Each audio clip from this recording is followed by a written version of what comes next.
यह सूर्य सिद्धांत का 99वां भाग है।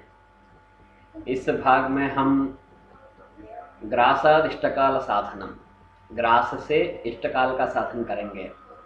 यदि आपको ध्यान होगा तो हम 98वें भाग में इष्टकाल से ग्रास का साधन किए थे, अर्थात अभीष्ट समय में ग्रास का साधन।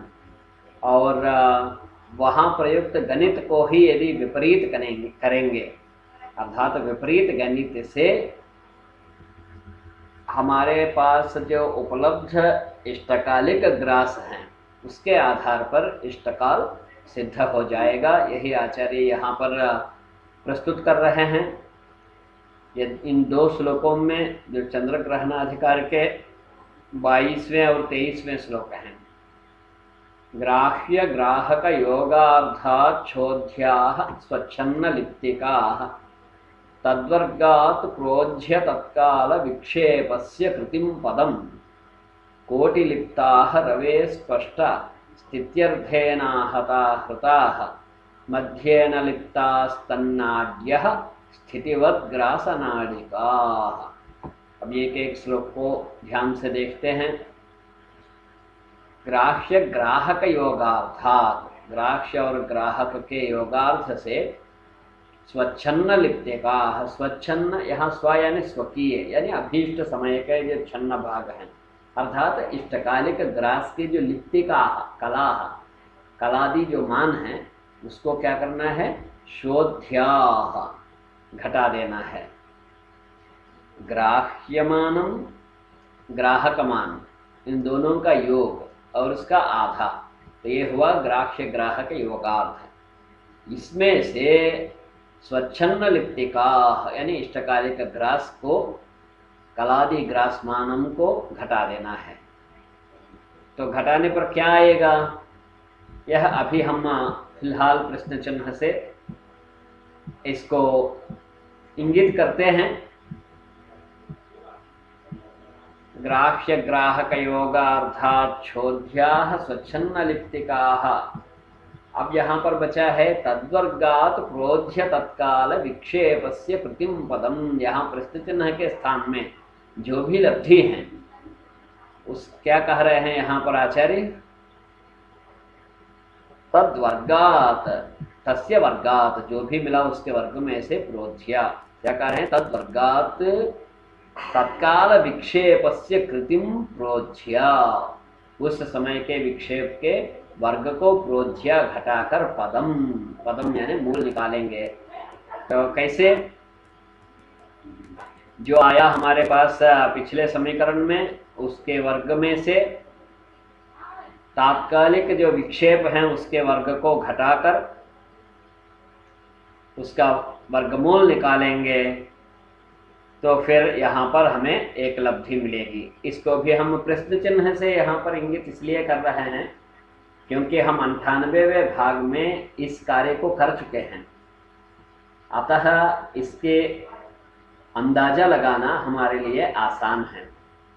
और यदि आसान नहीं है अथवा यदि हम अंदाजा नहीं लगा पा रहे हैं तो हम आगे के चित्रों से, जिन चित्रों को हम देख चुके हैं उनको एक बार ध्यान से देखने पर हम इसको फिर समझ सकते हैं। जैसे यहाँ पर ग्राहक बिंब और ग्राह्य बिंब और इष्टकाल में ये छन्न भाग, आच्छादित भाग, और यह ग्राह्य बिंब का भ्रमण मार्ग, और यह है हमारे इष्टकालिक नाड़ी, इष्टकालिक घटी, और ये चंद्रमा का विक्षेप, और यहाँ पर ये दोनों केंद्रों को मिलाने वाला यह कर्ण रूपी कहिए अथवा दोनों के मानों के योग के आधा भी समझिए। यहाँ इतना ग्रस्त भाग है जिसका हम साधन पिछले भाग में किए हुए हैं। अब यहाँ पर फिर इस चित्र को एक बार ध्यान में देखते हुए हम पिछले बार जो किए थे उसको सामने देखते हैं। पहले माने के अर्थ में से हम कर्ण को घटा दिए थे। फिर हमें आ गया था इष्टकालिक ग्रास, जो श्रवः कर्ण के नाम से जो आया था उसको हम माने के अर्थ में से घटाए थे, तो हमारे पास इष्टकालिक ग्रास आ गया था। यहाँ आचार्य श्लोक में क्या बता रहे हैं, माने के अर्थ में से इष्टकालिक ग्रास को घटाने के लिए कह रहे हैं। तो हमने जो प्रथम प्रश्न चिन्ह जहाँ लगाए हैं वहां पर यही बात थी। तो यहाँ पर माने के अर्थ में से हम इष्टकालिक ग्रास को घटा दिए, तो क्या आएगा, कर्ण आएगा। जैसे यहाँ पर प्रथम समीकरण में बराबर चिन्ह के दाएं भाग में जो इष्टकालिक ग्रास है उसको हम बाएं ओर ले आए हैं और बाएं स्थान में जो कर्ण है उसको उस पार ले गए हैं। यही बात आचार्य यहाँ पर प्रस्तुत किए। अर्थात यदि आप वहाँ पर गुना किए तो भाग दीजिए, भाग किए हैं तो गुना कीजिए, घटाए हैं तो जोड़िए, बराबर चिन्ह के उधर हैं तो इधर ले आइए, इत्यादि जितने भी नियमों को आप चलाते हुए जो पहले किए हैं उसका विपरीत करना है आपको विलोम गणित में। तो फिर यहाँ पर आ गया कर्ण। तो हमारा प्रथम प्रश्न चिन्ह तो हट गया। अब आगे क्या कर रहे हैं, ग्राह्य ग्राहक योगार्थात् चोद्याः स्वच्छन्द लिप्तिकाः तद्वर्गात् क्रोध्य तत्काल विक्षेपस्य कृतिम पदम। यहाँ पर ग्राह्य ग्राहक योगार्थात्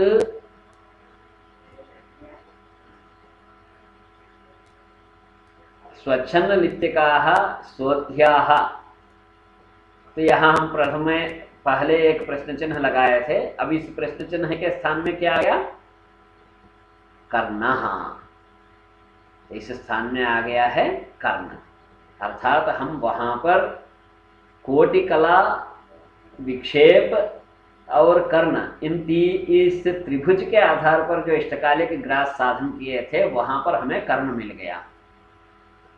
तो आगे आचार्य क्या कह रहे हैं, ये ग्राहक बिंब, ग्राह्य बिंब उस त्रिभुज को पहले से ही सजाए हुए हैं जिस त्रिभुज के आधार पर हम इष्टकालिक ग्रास का साधन किए थे, और ये ग्रस्त भाग और ये भ्रमण मार्ग ग्राहक का, और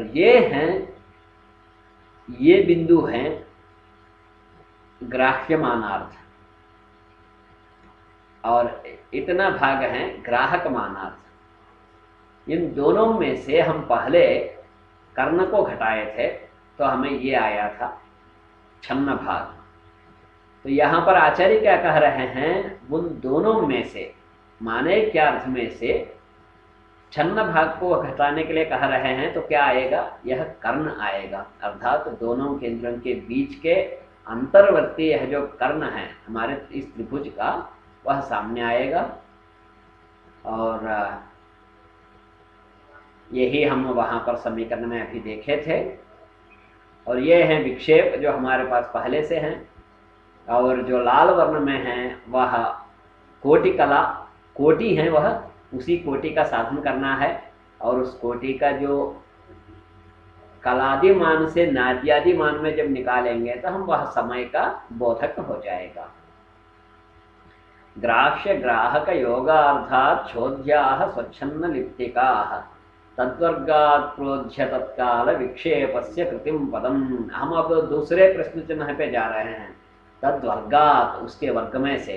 तो पहले तो प्रश्न चिन्ह था, अब उस वह वर्ग क्या है हमें पता है, कर्ण का वर्ग। उस कर्ण के वर्ग में से तत्काल विक्षेपस्य कृतिम, उस समय के विक्षेप का कृति को, वर्ग को क्रोध्या घटाकर फिर पदम, पद निकाल कर क्या आएगा, तो हमारा प्रश्न चिन्ह का वर्ग, उसमें से घटाया हमने तत्काल विक्षेप का वर्ग और दोनों का वर्गमूल निकाला, और हमारे पास प्रश्न चिन्ह दूसरा आया जैसे हम पहले दिखाए थे। यहाँ प्रथम प्रश्न चिन्ह में हमारे पास जो आ गया था कर्ण, अर्थात कर्ण वर्ग में से हम तत्काल विक्षेप वर्ग को जो भुज माना है हमने, क्षेपः भुजः करके पिछले भाग में जो आचार्य कहे थे, तो उस आधार पर हमने विक्षेप को रख दिया। और इन दोनों को घटाने पर जैसे हमने वहां पर देखे थे, कर्ण वर्ग में से भुज वर्ग को घटा देंगे तो यहाँ पर क्या आ जाएगा, कोटि, कोटि ही। तो ये कोटि क्या आया, तो कोटि लिप्ता। आचार्य यहाँ क्या करें, कोटि लिप्ता, वो लिप्ता आदि कलादि कोटिमान आया। हमने सभी का यहाँ पर कलादि मान ही लिए थे, इसलिए यह कोटि भी कलादि मान में आया है। फिर यदि आपको ध्यान होगा तो वहाँ हम चंद्र ग्रहण से संबंधित जो कोटि लिपता है वो ज्यों का त्यों ले लिए थे इष्टकालिक ग्रास साधन में, किंतु सूर्य ग्रहण में भानोर ग्रहे कोटि लिपता है करके हमने वहाँ बताए थे, वहाँ स्पष्टीकरण कोटि कलाओं का हुआ था, अर्थात तो स्पष्ट कोटि कला का साधन अलग से हुआ था। अभी उसको भी विपरीत करना होगा हमें। तो यहाँ आचार्य कह रहे हैं रवे है, ये तो पदम कोटि लिप्ता भवन्ति, ये तो हो गया। रवे है कोटि लिप्ता स्पष्ट स्थित्यर्थेन आहता मध्येन हृता। इतना काम करने के लिए कह रहे हैं आगे आचार्य। तब क्या होंगे? कोटि लिप्ता भवन्ति। तो वो जो स्पष्ट कोटि कलाओं को हम स्पष्ट स्थित्यर्थ से गुना करके मध्यम स्थित्यर्थ से भाग देंगे तो वो सामान्य माने मध्यम कोटि लिप्ता हो जाएंगे। ये सूर्य ग्रहण के लिए खास करके। तो ये कम हम कहाँ देखे थे? भानोर ग्रहे कोटि कलाः, कोट कलाः नहीं है यहाँ पर, ध्यान से देखना। भानोर ग्रहे कोटि कलाः मध्यस्थित्यर्थ संगुणाः स्फुटस्थित्यर्थ संभक्ताः स्फुटाः कोटि कलाः स्मृताः। ये हम देखे कहाँ थे? सूर्य सिद्धांत के 98वें भाग में यह श्लोक आया था। वहाँ क्या किए थे? कोटि कलाओं को, प्राप्त कोटि कलाओं को मध्य स्थित्यर्थ से गुणा किए और स्पष्ट स्थित्यर्थ से भाग दिए तो स्पष्ट कोटि कला हुए। उसका विपरीत गणित यहाँ क्या हुआ? तो स्पष्ट कोटि कलाओं को, सूर्य के कोटि कलाओं को स्पष्ट स्थित्यर्थ से गुणा किए। वहाँ भाग दिया था स्पष्ट स्थित्यर्थ से, तो यहाँ पर गुणा कर दिए, और फिर मध्यम स्थित्यर्थ से वहाँ गुणा किए थे, यहाँ हम भाग दे दिए, तो वह हो गए कोटि कला। यह सूर्य ग्रहण के लिए। तो ये सूर्य सिद्धांत के 98वें भाग में हम इस विषय को पढ़े थे। अब कोटि लिप्ता रवेः स्पष्ट स्थित्यर्थेनाहता हृताः मध्येन लिप्ता तन्नाड्यः स्थितिवत् ग्रासनाडिकाः। इस श्लोक में तन्नाड्यः स्थितिवत् ग्रासनाडिकाः यह भाग छोटा है। यहाँ क्या कह रहे हैं? तन्नाड्यः, तन्नाड्यः यानी तस्य नाड्यः, उसके नाडियाँ। किसके नाडियाँ? कोटि कलाओं के नाडी। तो कैसे आएंगे? स्थितिवत माने स्थित्यर्थ के साधन में हम जैसे स्थित्यर्थ कलाओं को नाडिकाओं में परिवर्तित किए थे वैसे ही करने पर ग्रास नाडिकाः भवन्ति, यानी इष्टकालिक ग्रास से संबंधित नाड्यादि मान होगा। यह कह रहे हैं आचार्य। क्या कह रहे हैं? 95वें भाग में षष्ट्या संगुण्य सूर्येन्द्वोर्भुक्यंतर विभाजिते स्यातां स्थिति विमर्दार्धे नाडिकादि फले तयोः। यहाँ इस सूत्र के आधार पर स्थित्यर्थ को 60 से गुना किए और सूर्य और चंद्रमा के भुक्यंतर से भाग दे दिए, तो वहाँ पर स्थित्यर्थ नाडिका, नाड्यादि स्थित्यर्थ आ गया था। उसी प्रकार से आचार्य यहाँ कहने के लिए कह रहे हैं, अर्थात स्थित्यर्थ के स्थान में हम कोटि कलाह को रख लेंगे और 60 से गुना करके सूर्य और चंद्रमा के भुक्यंतर से भाग दे देंगे, तो यह हो जाएगा ग्रास नाडिका, अर्थात ग्रासमान से संबंधित नाड्यादि मान यह हो जाएगा। तो इस प्रकार से ये 22वां और 23वां श्लोक हैं चंद्र ग्रहणाधिकार के, जहाँ पर आचार्य प्राप्त इष्ट ग्रास से इष्ट नाड़िकाओं का साधन करने का विधि बताए हैं। यह इसके पहले बताए गए विधि का विलोम गणित है और साधित गणित का, प्राप्त गणित का स्पष्टीकरण हेतु भी आचार्य इस प्रकार के विलोम गणित प्रायः प्रत्येक स्थान में बताते हैं। फिर मिलते हैं हम अगले भाग में।